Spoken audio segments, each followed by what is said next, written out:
The City of Spokane hopes that the public will find ways to keep city programs for senior citizens and Spokane kids up and running.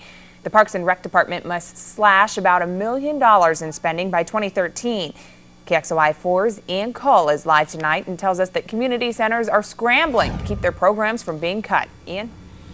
And Kalai, some of those programs include exercise classes like they have here at the Corbin Center to after-school programs for kids. And while those programs are going to be funded through next year, by 2013, the city staff worry that the funding just simply won't be there anymore. When sitting in a budget meeting these days, it can be difficult to stay positive, talking about cuts. I'm hopeful. Krista Richardson is. She's the director of the Corbin Senior Activities Center, where tonight's meeting was held.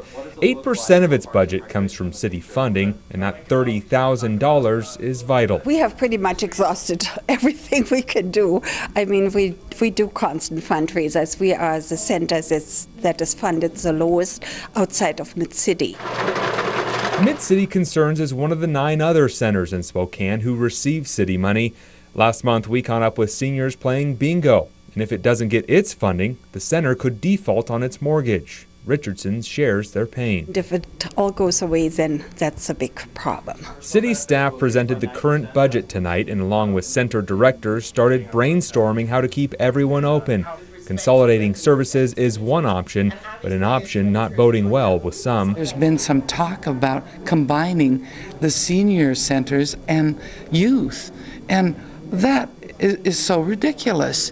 We can't, our whole ideas are different. Parks and Recreation Director Leroy Eady says people need to have an open mind and think of creative, new ways to do things. We may find that if we tweak it a little bit or we consolidate some services, we may be able to gain more efficiencies, but there's no conclusion at this point. Krista Richardson is keeping an open mind, but says some ideas just won't work. People like to stay in their neighborhoods, so if you were to make only one center for the north side, it would mean that seniors would really have to drive a lot farther.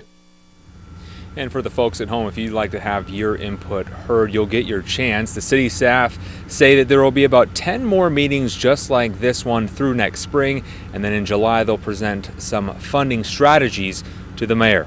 Reporting live in Spokane, Ian Cole, KXLY4 HG News.